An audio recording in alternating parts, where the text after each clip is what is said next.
While the streaming era has offered access to more movies and TV than ever, it hasn't been helpful for sports viewers. And according to our next guest, the future looks more fractured than ever. Joining me now, we got Ian Baer, the CEO and founder of Sooth. Ian, it's always great to see you. So it sounds like you're saying here, fans aren't abandoning sports, but maybe they're sort of changing how they consume it. So explain that. Well, yeah, and look, the sports landscape itself is evolving. So the fans are changing, the economics are changing.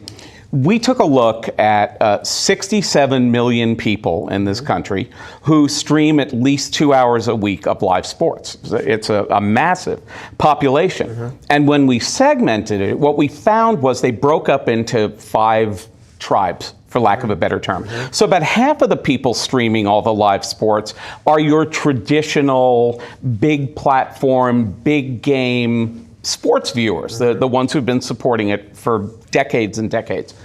But the other 4, there's all some sort of an adjacency connected to one. So it's people maybe who fall in love with sports through playing sports video games, and then they want to actually watch those athletes, or they've got money on the game between the betting platforms and the prediction markets. Or for some people, it's a pop culture event. They're excited about the Knicks. They're excited about the World Cup, the Olympics. Taylor Swift's husband happens to play in the NFL. So all of a sudden, somebody who's never watched a football game is a huge Kansas City Chiefs fan. But, you know, if somehow Travis Kelce got traded, they'd become a fan of that team. So we see all these adjacencies, and especially this splitting of sports viewership, all the fragmentation is really happening with people under the age of 35. So they're very much setting the stage as the whole industry continues to evolve and splinter.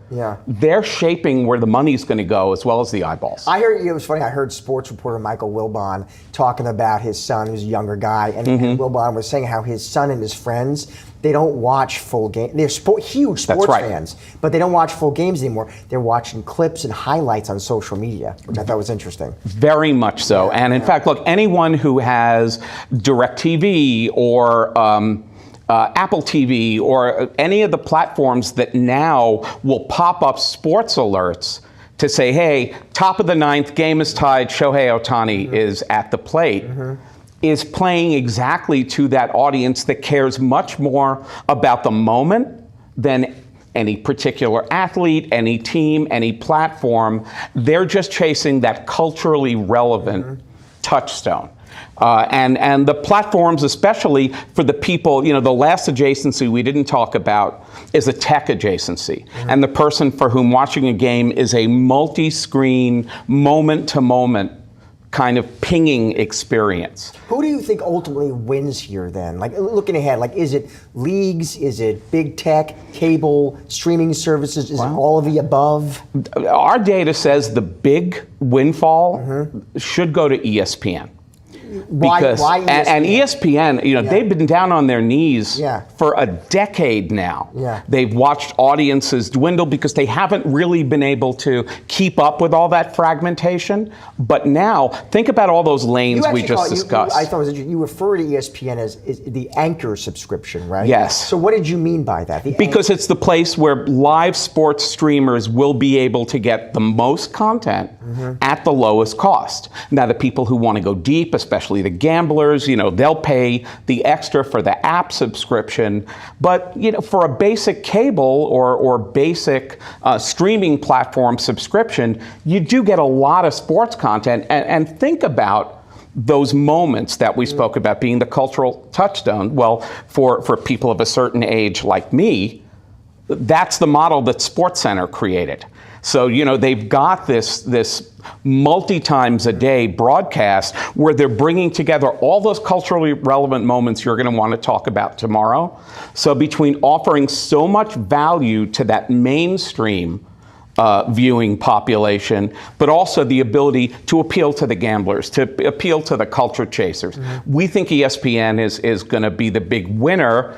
Probably on the wrong side of the equation are all the regional sports networks, and we've been watching them die off slowly. We watched, the collapse of the Diamond Sports deal with Major League Baseball, and as this fragmentation continues, it's just not going to be financially viable for these regional sports networks to keep up. They'll probably more start to look to monetize things like, D2 and high school sports and things where they don't have to pay the big rights fees. You mentioned bettors. How is sports betting sort of impacting everything we're talking about here? Well, it touches it all. It's not going away. It's a growing issue. But now the convergence with prediction markets starts to make things really interesting. We saw a huge surge in World Cup betting volume through Kalshi, through the prediction markets, and that was more female than what we generally see from the betting market.